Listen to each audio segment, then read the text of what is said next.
नमस्कार, मैं हूं ओम द्विवेदी। स्वागत करता हूं आपका स्टडी आईक्यू के इस प्लेटफॉर्म पे। और आज मैं आपके साथ जो खबरें डिस्कस करने वाला हूं वो यूपी के पॉइंट ऑफ व्यू से बहुत इंपॉर्टेंट है। उत्तर प्रदेश की भी खबरें हम इसमें देखेंगे और नेशनल इंपॉर्टेंस में जो ऐसी खबरें हैं जो उत्तर प्रदेश में पूछी जा सकती हैं उन पर भी चर्चा करेंगे।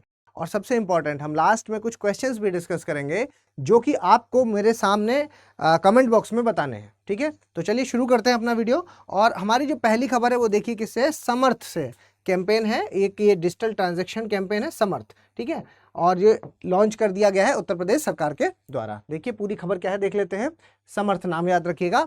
और आपका जो ये समर्थ है, ये न्यूज़ के बारे में पहले देखें तो 2 दिन की जो नेशनल कॉन्फ्रेंस है डिजिटल ट्रांजैक्शन इन ग्राम पंचायत। देखो मामला क्या है कि आपको पता है कि जो आपका पंचायत लेवल होता है वहाँ पर क्या होता है, रूरल एरियाज में कई बार ऐसा होता है कि डिजिटल ट्रांजैक्शन मतलब जो आप बहुत आसानी से शहरों में एटीएम वगैरह का प्रयोग करके जो पैसे की निकासी कर लेते हैं वो सुविधाएं वहाँ पर नहीं होती। तो जिसके लिए ये जो कैंपेन है ये काफ़ी शानदार है। और स्पेशली ये वुमेन सेंट्रिक, मतलब एक बीसी आपने सुना होगा, बैंकिंग करस्पॉन्डेंस। ठीक है, बैंकिंग करस्पॉन्डेंस कौन होता है? बैंकिंग करस्पॉन्डेंस ये एक ऐसा साथी है जो आपके घर पर जाकर के आपको, ये एक तरह से मोबाइल बैंक आप समझ लीजिए कि आपके घर पे आके आपके पैसे निकाल करके देके जाएगा।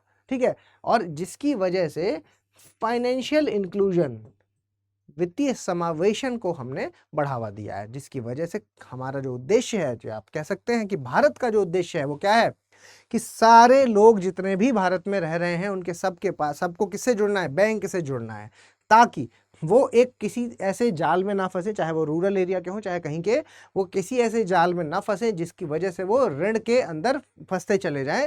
अगर उनको लोन की जरूरत है तो आप बैंक से लीजिए, बैंक आपके लिए तैयार है, सरकार ने सब व्यवस्था आपके लिए कर रखी है। चलिए आगे बढ़ते हैं। देखिए ये जो डिजिटल ट्रांजैक्शन है ग्राम पंचायत के लिए वो शुरू किया गया इंदिरा गांधी प्रतिष्ठान लखनऊ में, तो ये जगह का नाम याद रखिएगा। और रूरल डेवलपमेंट मिनिस्टर आपके कौन है? गिरिराज सिंह। इन्होंने ये मिशन है जो लॉन्च किया है आदित्यनाथ की प्रेजेंस में। ठीक है, क्या किसने किया? गिरिराज सिंह ने। तो ये भी क्वेश्चन अगर इस तरह का यूपी में पूछ लिया जाता है, कई बार ऐसा स्टेटमेंट दे देते हैं कि आप कंफ्यूज ही हो जाते हैं कि यूपी की योजना है वो क्यों करेंगे, लेकिन नहीं। ठीक है, ध्यान रखना है।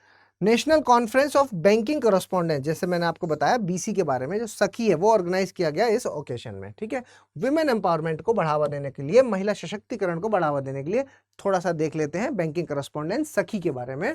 ये जो बैंकिंग करस्पॉन्डेंट सखी स्कीम है ये विमेन इन रूरल एरियाज जो बैंकिंग करती हैं और जो आपका बैंक से ट्रांजेक्शन्स करती हैं उनको आसानी देगा। और डिजिटल मोड में आपके घर में जाकर के आराम से ट्रांजेक्शन्स है जो आप उसके माध्यम से कर सकते हैं। ठीक है, ये एक तरह की एक ऐसी मशीन होगी जिससे वो आपका 3 चीज़ों की ज़रूरत होती है। देखिए, एक आपका आधार कार्ड होना चाहिए, एक बैंक का खाता होना चाहिए आपके पास, और एक आपका फिंगरप्रिंट। ठीक, तो इन चीज़ों से बस काम हो जाता है। ठीक है, और ये स्कीम है जो कब लॉन्च हुई है? 22 मई 2020 को लॉन्च हुई है। इस स्कीम से ये जो फाइनेंशियल इंक्लूजन, जैसा कि मैंने अभी बताया आपको, समावेशी विकास जो है वो वित्तीय समावेशन है जो, ठीक है, इसको कंप्लीट करने की जिम्मेदारी जो कि भारत सरकार ने ली है, जिससे कि आपके यूथ को और महिलाओं को स्पेशली जो एम्पावर किया जा रहा है, ठीक है, तो वो इसके माध्यम से किया जाएगा। ठीक है, चलिए आगे बढ़ते हैं। और अगली खबर बहुत इंपॉर्टेंट है सेंगोल के बारे में। क्या है ये सेंगोल? ये आप फोटो देखिए, सबसे इंपॉर्टेंट ये फोटो है। ये क्या है? Bull capital. ठीक है, बुल है ये, इसके ऊपर है, ये एक छड़ी होती है बेसिकली। ठीक है, तो ये एक छड़ी है जिसमें ऊपर बुल कैपिटल है। और ये सिंबल किस चीज का है? तो ये सिंबल है आपके पावर के ट्रांसफर का। कैसे? जब हम आज़ाद हुए 1947 में, जब हम आज़ाद हुए और ये हुआ कि भाई हमें पावर ट्रांसफ़र करनी है, मतलब ब्रिटिशर्स को पावर ट्रांसफ़र करनी थी, तो जब नेहरू जी से ये बात पूछी गई कि ये पावर ट्रांसफ़र किस तरह से मानी जाएगी कि पावर ट्रांसफ़र करते हैं, तो फिर इस बात पे जब चर्चा हुई और ये बात जब सी राजगोपालाचारी के सामने आती है, तो राजा जी आपको मतलब नेहरू जी को ये एक सुझाव देते हैं कि चोल एम्पायर, चोल, ठीक है, चोल डायनेस्टी में क्या होता था कि जब राजा हैं जो वो बदला करते थे तो वो एक छड़ी के रूप में दिया करते थे। ठीक है, मतलब ये छड़ी एक जगह से मतलब दूसरे राजा को दिया करते थे, तो जनता में ये मैसेज चला जाता था कि भाई पावर है जो वो ट्रांसफर हो गई है। तो इसी चीज का सुझाव दिया गया और फिर वो तमिलनाडु जाते हैं और तमिलनाडु से ये आपका सेंगोल है जो, इसको ये बनकर आती है। बेसिकली ये सिल्वर की है जिसमें गोल्ड प्लेटेड है। ठीक है, सिल्वर की और गोल्ड प्लेटेड है।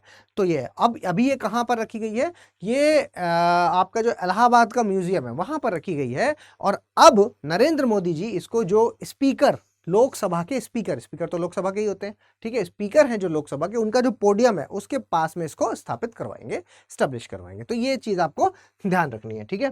देखिए वही चीज जो मैंने अभी आपको बताई कि प्राइम मिनिस्टर है जो इसको, इसका नाम क्या, सेंट्रल विस्टा प्रोजेक्ट बोला जा रहा है इसको, ठीक है, सेंट्रल विस्टा प्रोजेक्ट के तहत ये सारी चीजें हो रही हैं।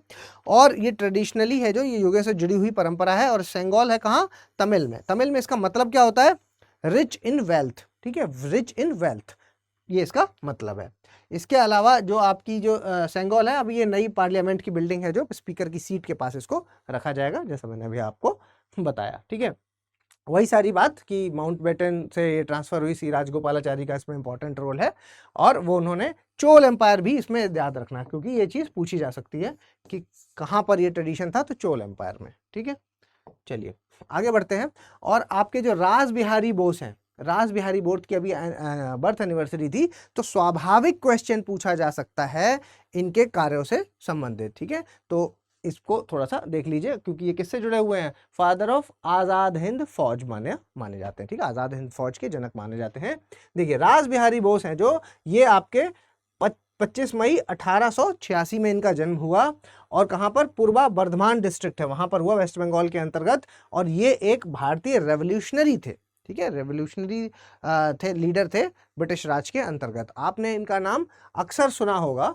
और ये इनका चाइल्डहुड से ही सपना था कि भाई आज़ादी हमको चाहिए, तो उसके लिए इन्होंने अलग अलग कदम उठाए। और ये टोक्यो में इनकी मौत हुई थी, ठीक है, ट्यूबरक्लोसिस से, टीबी से इनकी टोक्यो में मौत हो गई थी। थोड़ा सा इनके स्ट्रगल के बारे में देख लेते हैं। तो हार्डिंग बॉम्ब केस है जो, वो वहां से ये काफी ज्यादा चर्चा में रहे। हार्डिंग बॉम्ब केस है जो उसमें, ठीक, 1912 का केस है, ये याद रखिएगा। गदर पार्टी जो है उसमें 1913 में ये उसमें भी शामिल रहे। और उसके अलावा लाहौर कॉन्स्पिरेसी केस जो था 1915 वाला, उसमें भी शामिल रहे। तो ये तीनों सवाल ऑलरेडी यूपी आयोग में पूछे जा चुके हैं, आपको इसको ध्यान रखना है, ठीक है। 1916 में ये जापान चले गए और वहां इन्होंने अपना इंपॉर्टेंट रोल अदा किया भारत की स्वतंत्रता के लिए। और इसके अलावा इन्होंने इंडियन नेशनल आर्मी 1942 में उसको खोजा। और बाद में उसको, जैसा कि आप जानते हैं कि सुभाष चंद्र बोस ने उसको आगे बढ़ाया, ठीक है। चलिए आगे बढ़ते हैं। और अगली खबर क्या है, अगली खबर है हमारी, आपकी इंडियन वेसल है, क्या नाम है, देखिए तारिणी। तारिणी याद रखिएगा, INS तारिणी है जो, इसने परिक्रमा अपनी पूरी कर ली है, 188 दिन की परिक्रमा है ये पूरी की है। कहां से कहां तक पूरी की है ये इंपॉर्टेंट है, देख लीजिए। ये जो इंडियन नेवल सेलिंग वेसल है, क्या नाम है, तारिणी। तारिणी वेसल है, इसने 188 दिन, ये इंपॉर्टेंट है एक चीज। और ये आपके 6 क्रू मेंबर्स थे, इसमें 2 महिलाएं थी, कमांडर डिल्ना और आपके लेफ्टिनेंट कमांडर रूपा, ठीक, ये नाम नहीं पूछे जाएंगे। लेकिन हाँ, आपको ये जरूर याद रखना है कि 6 क्रू मेंबर के साथ ये रखी, एक जानकारी के रूप में, ताकि आपको ये चीज याद रहे कि तारिणी में क्या क्या हुआ। तो तारिणी 188 दिन की परिक्रमा थी। और 6 मेंबर क्रू है जो, ये हिस्टोरिक वॉयज माना जा रहा है। कहां से कहां तक ये मैंने पहले बताया, जैसे आपको याद रखना है कि गोवा से लेकर के रियो डी जेनेरियो तक, ठीक है, गोवा से लेकर रियो डी जेनेरियो तक की इन्होंने परिक्रमा लगाई है। और रास्ता क्या था, केप टाउन से होते हुए ये वहां गए और फिर वहां से वापस आए। इस तरह की ये परिक्रमा इन्होंने पूरी की है। 2 women have been selected by the Navy for a future solo global circumnavigation, ठीक है, 2 महिलाएं हैं जो उनको सेलेक्ट किया गया था कि सोलो ग्लोबल सरकम नेविगेशन करेंगी, मतलब ये अकेली ये भ्रमण करेंगी पूरे जो आपका जो पानी का क्षेत्र है, जो भी आपका ग्लोब है, उसका पूरा जो ग्लोबल सरकम नेविगेशन, पूरा जितना भी पानी है उसका पूरा एक परिक्रमा एक कंप्लीट करेंगी, जिसके लिए 2 नेवी से महिलाओं को चुना गया है, ठीक है।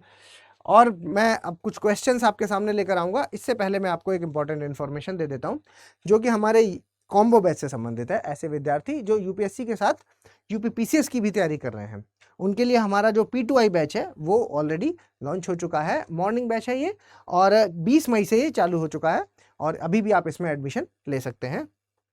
32,999 इसकी फीस रखी गई है, लेकिन कब, जब आप मेरा कोड ओम लाइव इस्तेमाल करेंगे, क्योंकि वैसे ही 70,000 की है तो आपको कॉस्टली पड़ जाएगी। अगर आप कोई भी स्टडी IQ में कोर्स लेना चाहें तो आपको ओम लाइव कोड का इस्तेमाल करना है। इस कोड से आपकी जो फीस है वो सबसे कम दामों में इसी कोड से आपको मिल सकती है। ठीक है, चलिए कुछ क्वेश्चंस देख लेते हैं और इनके जो आंसर्स हैं ये आपको मुझे कमेंट बॉक्स में बताने होंगे। क्या है भाई? RuPay is an Indian multilateral financial service and payment service system which was launched by the NPCI। ठीक, एक चीज यहाँ पे आपको सही वाला बताना है। ठीक है, तो NPCI से रुपे है जो एक इंडियन मल्टीनेशनल फाइनेंशियल सर्विस है और पेमेंट सर्विस सिस्टम है जो कि NPCI ने लॉन्च किया। इसके अलावा opening a bank account with zero balance, इसको क्या कहते हैं? फ्रेल अकाउंट कहा जाता है। अगर कोई अपना बैंक अकाउंट जीरो बैलेंस से खोलता है तो उसे फ्रेल अकाउंट कहते हैं। Money market is regulated by RBI। Money market को कौन रेगुलेट करता है? RBI। बताइए इसका सही आंसर क्या है। आगे बढ़ते हैं।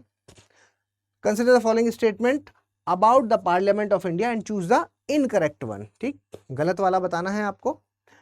The maximum gap between the two session, जो मैक्सिमम गैप है दो सेशंस के बीच में, वो आपका can not be more than 6 month, 6 महीने से ज्यादा का नहीं हो सकता। एक चीज, the constitutional amendment bill can be introduced in Lok Sabha only, जो संवैधानिक संशोधन के जो बिल होते हैं वो सिर्फ और सिर्फ लोकसभा में ही इंट्रोड्यूस हो सकते हैं। तीसरा देखिए, the provision for the election of member of Rajya Sabha has been adopted from the constitution of South Africa.